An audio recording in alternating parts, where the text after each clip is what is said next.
Before there were temples, before there were scriptures, before humanity learned to write its questions down, there were people who learned to leave the ordinary world and come back with answers. They did not pray to reality, they entered it. Across every continent and every era, humans discovered the same unsettling truth. Consciousness does not stop at the edge of the visible world. What we now call shamanism is the earliest record of that discovery. Shamanism is not a religion in the conventional sense, nor a unified doctrine or belief system. Rather, it represents humanity's earliest and most widespread method of engaging with reality beyond the immediately visible world. Emerging independently across continents and cultures, shamanism predates agriculture, written language, and institutional religion. This paper explores what shamanism is, what shamans do, where shamanism originates, and why remarkably similar shamanic structures appear worldwide.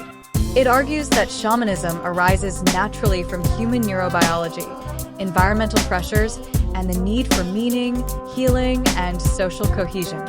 Far from being an archaic superstition, shamanism forms the experiential substrate upon which later religious and philosophical systems were built.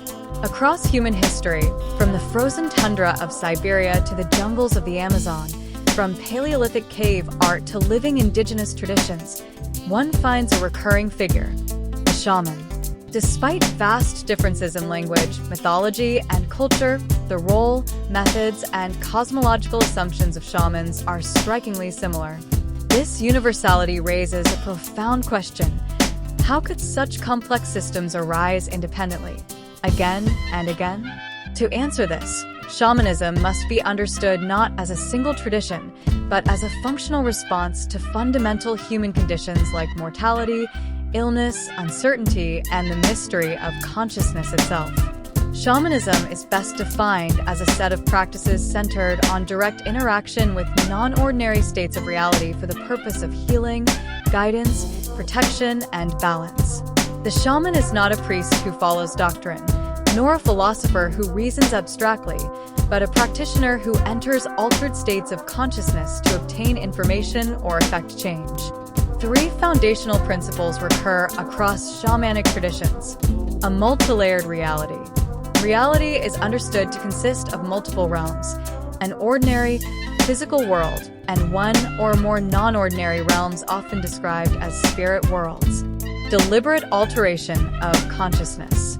Shamans intentionally enter altered states through rhythmic drumming, chanting, dancing, fasting, breath control, or sensory deprivation. These states are not accidental but trained and repeatable. Interaction with autonomous, non-human agents. These agents, spirits, ancestors, animal allies, or cosmic forces, are treated as real and intentional participants in reality. Crucially, shamanism is experiential rather than faith-based. Knowledge is acquired through direct experience, not belief or scripture. Across cultures, shamans perform remarkably consistent roles. Healing physical and psychological illness. Retrieving lost aspects of the self, often described as soul loss.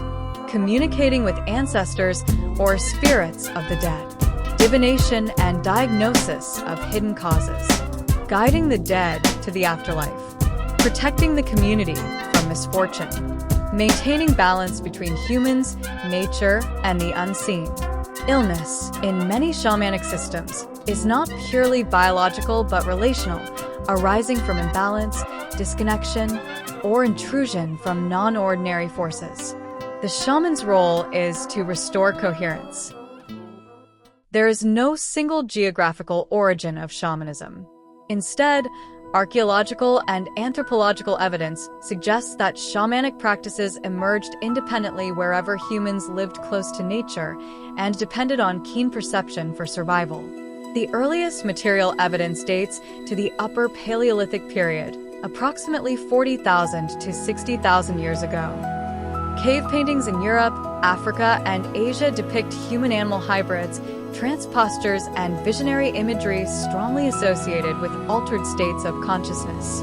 These images are widely interpreted as shamanic in nature.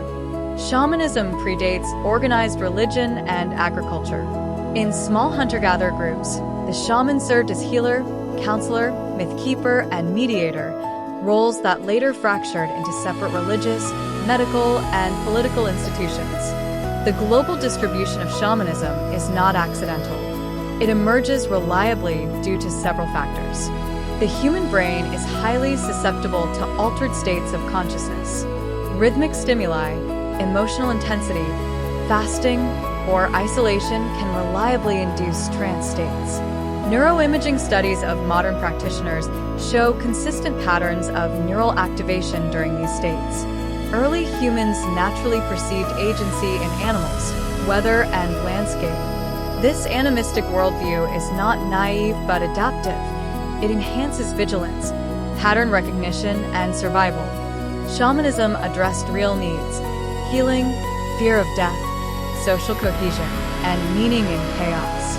Practices that worked persisted and spread. Though names and symbols differ, shamanic structures appear worldwide. Siberia and Central Asia. Origin of the term shaman. Mongolia. Korea, Muism. Japan, Proto-Shinto. China, Wu traditions. Tibet and the Himalayan regions. Southeast Asia. Indigenous Americas. Australia, Aboriginal Dreamtime.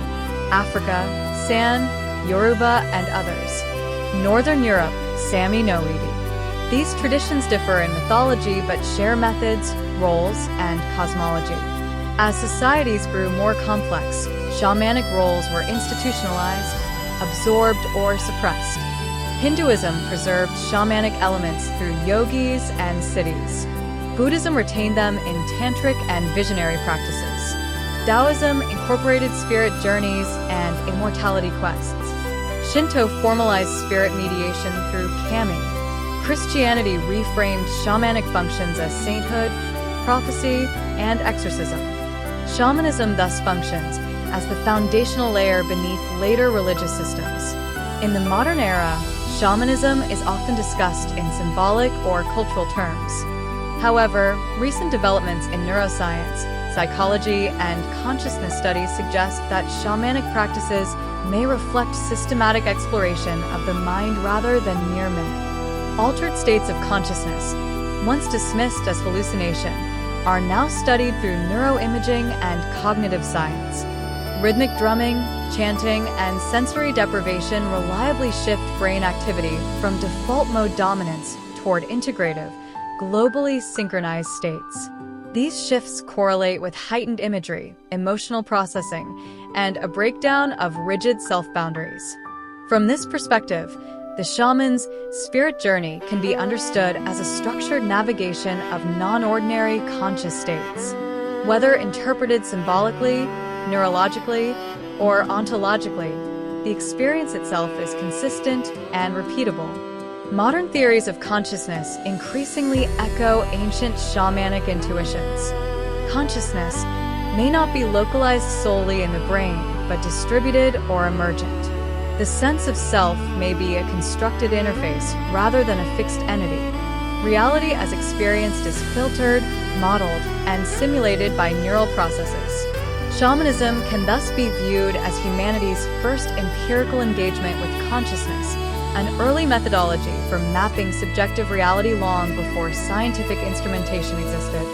Shamanism is humanity's first technology of consciousness, a systematic method for exploring, navigating, and influencing reality beyond ordinary perception.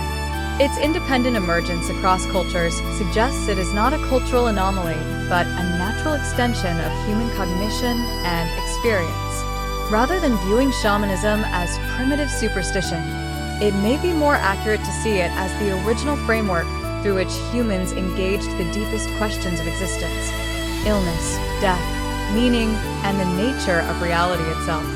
Understanding shamanism, therefore, is not merely an anthropological exercise. It is a study of what it means to be human.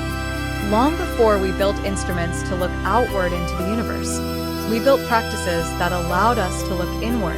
The shaman was the first explorer of that inner cosmos. And while our language has changed from spirits to states, From journeys to neural patterns, the question remains the same. How far can consciousness go, and what does it reveal when it returns? That question has never stopped being asked.